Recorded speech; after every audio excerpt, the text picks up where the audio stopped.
I need you to brace yourself. Someone, somewhere, read this book, and then type the following sentence. I swear it was crafted out of the foreskin of newborn babies. It's so comfortable. The foreskin analogy. Regarding mattress comfort, apparently, that particular comment certainly generated feedback. Feedback. That's not feedback. That's a cry for help.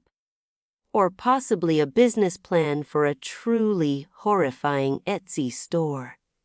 People were, and I quote one distressed reader, thinking what in the flip. Days later, still gross, still horrible, still nope. Yes, the reaction was quite strong. Which brings us, I suppose, somewhat abruptly, to the book itself.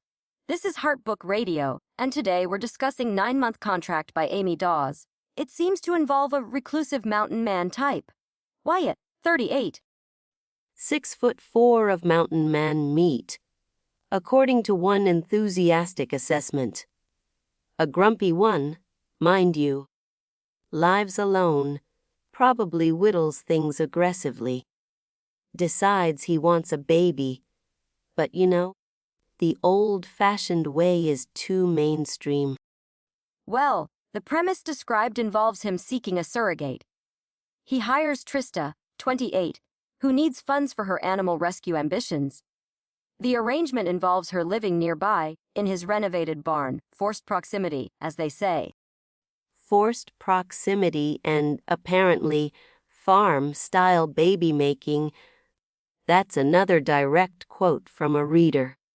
Farm-style, which, according to further details, involved a Tylenol syringe and a ranch cup.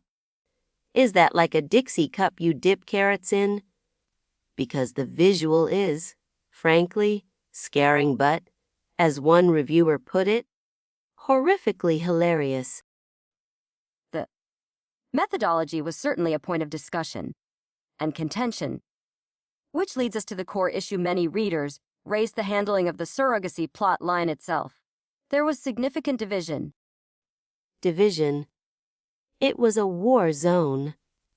You had people saying it was so unethical, icky, disrespectful, that it cheapened surrogacy. One person flat out said, "This book could have been written in a much better way, so that it wasn't offensive." Strong words. Indeed. Yet, others described the plot as fresh fun or a unique take for romantic comedy.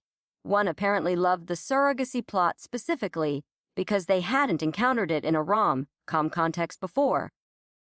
So, on one hand, it's a heartwarming tale of unconventional family building, possibly involving salad dressing receptacles. On the other, it's an ethical dumpster fire that smells faintly, according to one reviewer, faintly of Colleen Hoover. Make it make sense. The comparisons were varied, but the surrogacy wasn't the only battlefield. Trista, the female main character, also drew considerable fire. Oh, Trista. Bless her heart. Or possibly curse it, depending on who you ask. The biggest thing, the absolute sticking point for so many. Why does she keep calling herself a cow? Yes, her negative self-talk, particularly that specific term, was frequently cited. Reviewers noted she's described as plus size and found the constant self-deprecation annoying, damaging, repetitive, or simply a major note. It wasn't just a passing comment. People were practically screaming in their reviews, "Oh my God, stop calling yourself a cow." You have to admire the passion. Though some did find her funny, or feisty, or relatable in her insecurities. But mostly, the cow thing, it moved people negatively. Right.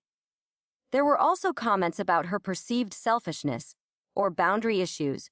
Apparently, she accumulates rescue animals rather freely on Wyatt's property. A woman after my own heart. First a goat, then chickens, probably a llama named Reginald by chapter 10. Wyatt's just lucky she didn't try to surrogate a baby alpaca while she was at it. Though some readers found that annoying too. Boundaries, schmoundaries. The heart wants what it wants. And sometimes it wants a pig in the living room. The chapter titles apparently tracked the animal count, an organizational choice. But focusing on Wyatt for a moment, he seemed to fare better overall, often described as top book boyfriend material. Ah yes, Wyatt, the grumpy teddy bear, the acts of service king, brings pastries, stocks the fridge, cleans her car. Sounds less like a boyfriend, more like a very efficient, slightly hairy TaskRabbit. But people loved him, protective, possessive, even. One quote cited was, "I told you if I fucked you, every part of you would belong to me." Did you think I was joking? Romantic, or slightly? Serial killer why? Discuss. Reviewers did note his possessiveness, sometimes calling it borderline silly or controlling. One mentioned he doesn't understand boundaries and even suggested misogyny, contrasting sharply with the teddy bear image. So has a misogynistic teddy bear who performs acts of service and might have a breeding kink. This man is an enigma wrapped in flannel and possibly questionable ethics. No wonder Trista was confused. She was probably too busy dodging his helpful gestures and brooding stares. The breeding kink mentions were indeed another controversial point, often described as insensitive or a poorly done joke, especially given the surrogacy context. It's all part of the rich tapestry. The questionable kinks, the farm-style insemination, the self-deprecating heroine who compares herself to livestock. It's like someone put baby mama, Silence of the Lambs, and a petting zoo into a blender and hit frap. An energetic comparison. Though some reviewers did compare it positively to the movie Baby Mama. Others mentioned laughing out loud, praising the banter and the humor. But other reviewers said the humor felt forced, like hearing a kid tell a really awful joke repeatedly. One even said it felt like if a script writer for iCarly was writing a spicy romance. Which, honestly, I'd watch that. But is it good? The people are divided, just like they were on the pacing. Ah, yes, the pacing, direct contradictions there. One reader, the romance took too long to develop. Like, it was slow, I'm talking snail pace. Another, she's concise and keeps her stories rolling at a perfect pace. Curious.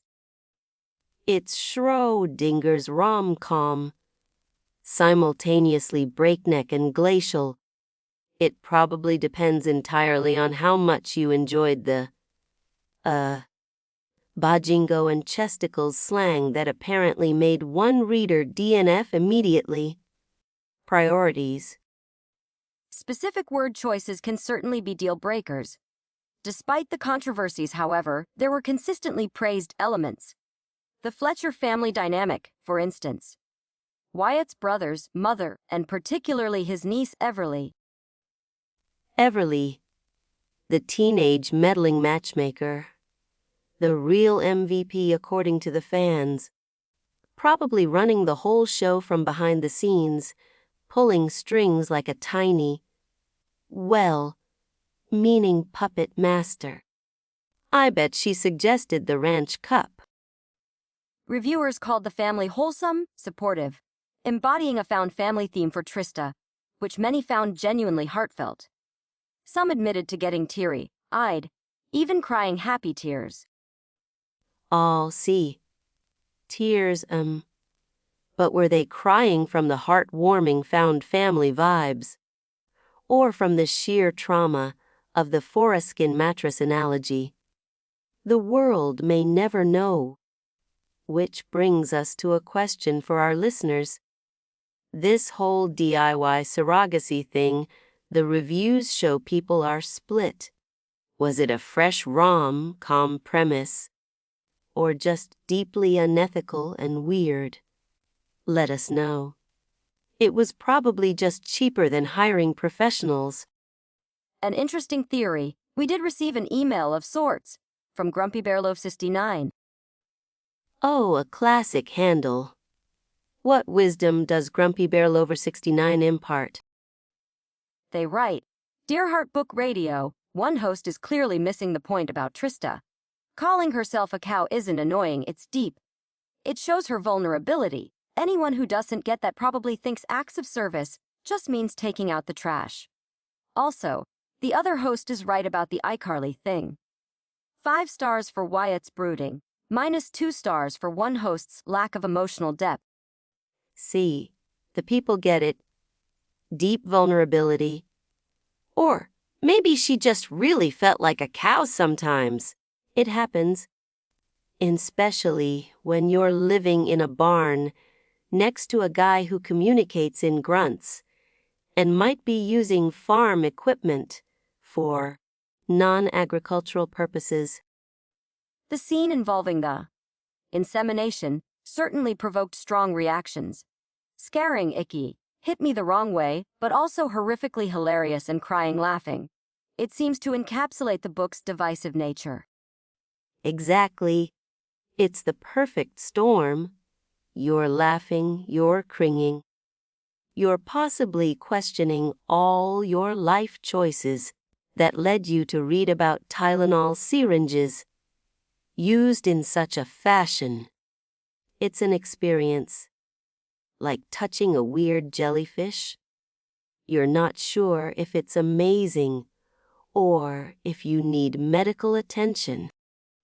So, summing up, 9-Month Contract appears to be a book that generates extreme reactions, praised for its humor, heartfelt family dynamics, and a specific type of grumpy hero, simultaneously criticized for its handling of sensitive topics like surrogacy, problematic character self-talk, and certain unforgettable analogies. Unforgettable is one word for it. So, my final verdict, using our highly scientific, book-specific rating system, I give 9-Month Contract 3 out of 5 what in the flip moments, plus one horrifically hilarious farm-style baby-making incident, -2 points for every time Trista called herself a cow, which might actually put it in negative numbers. I lost count. A complex calculation. It seems clear from the commentary that this book is polarizing. Readers either embraced the chaotic blend of humor, spice, and questionable choices, or they found specific elements deeply off-putting. Look, the reviews basically scream. This thing is a beautiful disaster, a train wreck you can't look away from, or maybe your new problematic fave.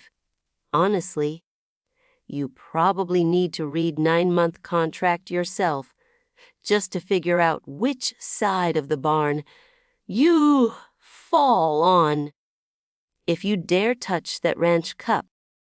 Indeed, a book that prompts discussion. Next week, we tackle a historical romance where the hero communicates exclusively through interpretive dance, and the heroine's parrot is plotting world domination, or something. I haven't read the information yet. I look forward to it with anticipation. This has been Heart Book Radio. Stay weird, bookworms.